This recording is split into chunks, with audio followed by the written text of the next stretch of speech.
Não, pra gente, assim, acho que estrear um filme no Olhar é muito especial. Ser o filme de abertura é incrível. Acho que o filme de abertura ele dá esse tom do festival. E vendo a programação do festival, vendo as retrospectivas, faz muito sentido. E o Olhar, pra mim, tem uma coisa muito especial, né? Eu conheci a Jéssica, que é a produtora do filme, com a Vulcana, junto com a Paola.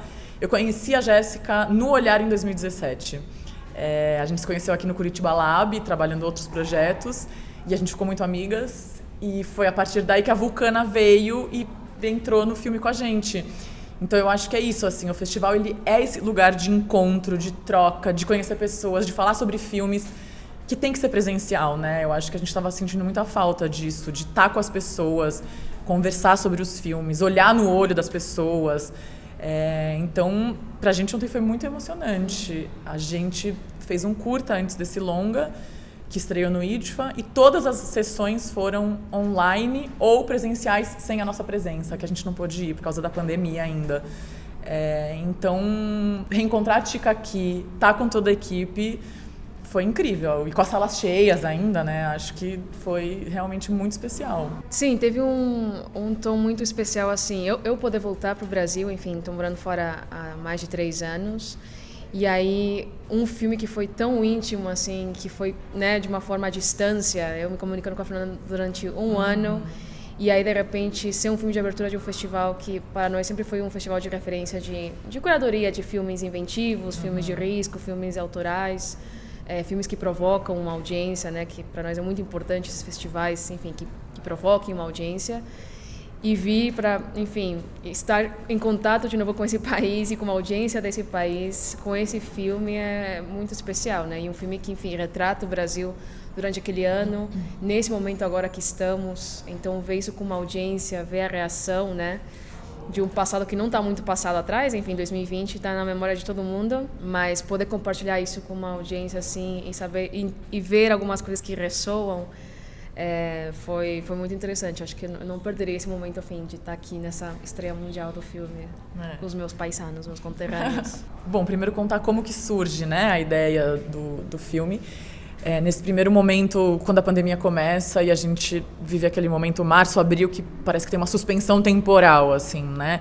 Todo mundo com muito medo, muita coisa muito ruim acontecendo, mas ao mesmo tempo esse tempo que de repente a gente tem porque não pode sair de casa, não pode trabalhar, todo mundo meio sem saber o que fazer. Eu tinha um livro que eu queria ler fazia um tempo, que é o Women's Experimental Cinema, organizado pela Robin Bletz.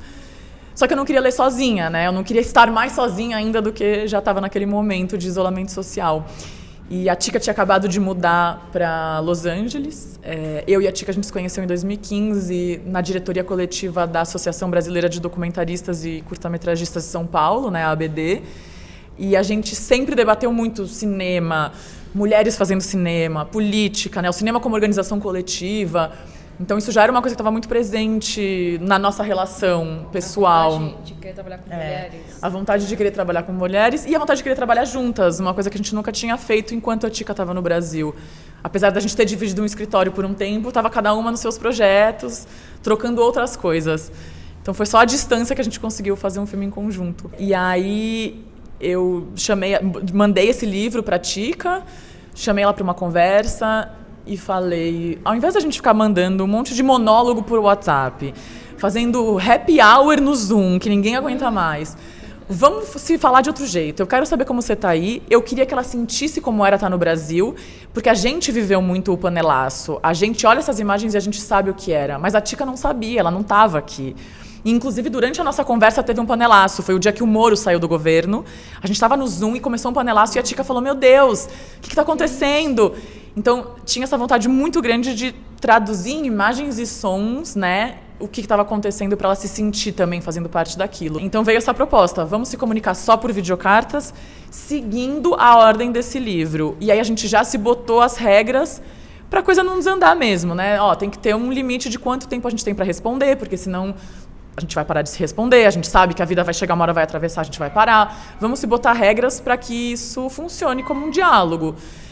E aí, no primeiro momento, a gente não sabia o que era, né? A gente falou, vamos fazendo, é uma pesquisa teórico-prática, é uma forma da gente se comunicar. Quando a gente terminar, a gente olha e vê o que é. Mas aí Daí, parte número 2. Parte 2. Não, daí, enfim, foi isso. Seguimos as regras direitinho. Tivemos algumas modificações. Era primeiro 2, mudamos para 3, porque depois... Semanas, né? Para 3 semanas, porque depois vimos que era muito, assim, a gente queria realmente entrar na pesquisa mesmo, né? Então, foi interessante porque a própria pesquisa foi feita em conjunto, né? A gente foi seguindo cada capítulo juntas, estudando a gente tinha uma comunicação restrita, assim, de que mandava um frame, alguma coisa e falava, puta, isso aqui, né, é muito interessante, ou isso aqui e tal. E aí, quando cada uma tinha uma cineasta correspondente, aí tinha que filmar, editar e aí ficar nessa provocação constante que a gente tinha. E aí, lá para a 4ª carta... Bom, na verdade, não. Teve um processo primeiro, que foi na 5ª carta. A gente percebeu... Na Caroline Schneemann, a gente percebeu que esses 16 nomes eram todos centrados na vanguarda dos Estados Unidos. Assim, era um universo um pouco mais restrito, né? E bem particular, enfim, do cinema ali, que teve realmente, enfim, né? Um movimento muito grande. Mas nos pareceu um pouco assim limitante para nós, assim, de repente só estudar essas mulheres cineastas de um universo ainda, né, não muito próximo de mim, ainda e distante da Fernanda. Então decidimos radicalizar também nosso processo e modificar essa pesquisa, essa teoria. E aí passamos por outro processo, que era procurar nomes para modificar, né, essa lista. Então, que nomes queremos? Queremos mais cineastas negras. Nessa lista só tinha uma, que era a Cheryl Dunye. E queríamos diversificar também com nomes latinos, né? Então foi muito interessante porque passamos por uma semana de pausa e vamos procurar esses nomes novos de cineastas latinas, negras, e aí chegamos numa lista muito interessante, que aí, enfim, na minha resposta da Caroline Schneemann, eu já vou com a Narcissa Hirsch, já decidimos enfiar um nome latino ali. E, enfim, no final do processo vimos como aquilo ia enriquecer muito mais, assim, né? Enfim, em temas, em formatos, e que ressoava com a gente também, com o que a gente queria realmente pesquisar. E aí, lá para a 4ª carta, eu viro para a Fernanda e falo assim, caramba, isso aqui podia funcionar como curta, não? Assim, parecia que tinha um começo e um fecho, assim, naquele momento inicial da pandemia. E decidimos montar, assim, né? Eu acho que, não sei se fui eu, alguma coisa, tipo, montamos e de repente, tipo, até que funciona. E, por acaso, o ITFA estava aberto, decidimos inscrever, mas continuamos o processo, continuamos as filmagens como a gente estava prevendo. E só quando o curta é selecionado que a gente, enfim, decide realmente assumir que temos um curta. Mas foi interessante, porque aí vimos como já isso ressonava, assim, né? Já, a gente via que tinha um resultado com uma audiência, já não era só um diálogo nosso, ele, né, passava para... enfim, para uns temas mais universais mesmo, né? Que era esse momento, né, do início da pandemia, do interno, de estar de casa, depois ter que sair para a rua. E aí, enfim, e aí é curioso que, assim, depois, na 5ª carta, a gente já vê esse tema já fica para trás, né? A pandemia já fica muito para um fundo apenas, né? Os temas começam a se expandir para muito mais além, enfim, 2 países passando por 2 eleições super importantes, né? Estados Unidos com a eleição, né, tirando o Trump do poder, e a Fernanda com as eleições estaduais, enfim, fazendo campanha política, enfim, aí já decidimos depois que realmente virava um filme quando vimos, né, isso em conjunto, juntando essas 6 cartas finais. A gente não quer demorar muito para lançar o filme, né? A gente acha que é um filme muito urgente, na verdade. A gente até que demorou um pouco finalizando, porque a gente, enfim, a vida atravessando, várias coisas. Mas a gente acha que o filme sai numa hora muito boa, na verdade, assim, porque ele já tem um certo distanciamento, né? A última carta é de janeiro de 2021, então a gente já consegue olhar para aquilo com esse distanciamento e talvez já entendendo que aquele ciclo está encerrado, né? E que agora com as eleições em outubro a gente espera que o ciclo realmente se encerre de vez, né? Aquele período realmente se encerre de vez, a gente consiga partir para uma nova fase aqui no país.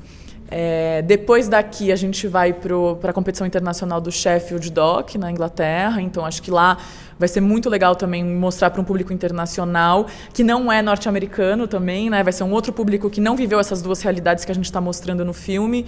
Acho que isso vai ser muito interessante. Mas a gente tem uma urgência de estrear o filme no Brasil. A gente acha que o filme ele tem que encontrar com o público logo, assim, né? Porque acho que é agora que ele tem essa potência.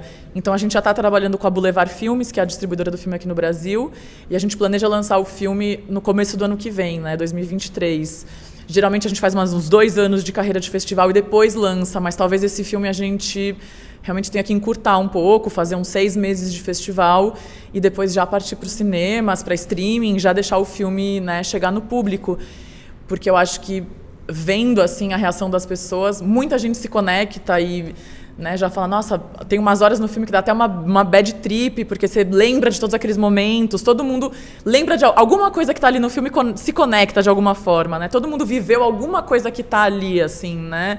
Em maior ou menor escala. Então, eu acho que é um filme que agora a gente está conseguindo digerir esse momento. E acho que ele é um filme importante, assim, para, encerrar um ciclo no Brasil.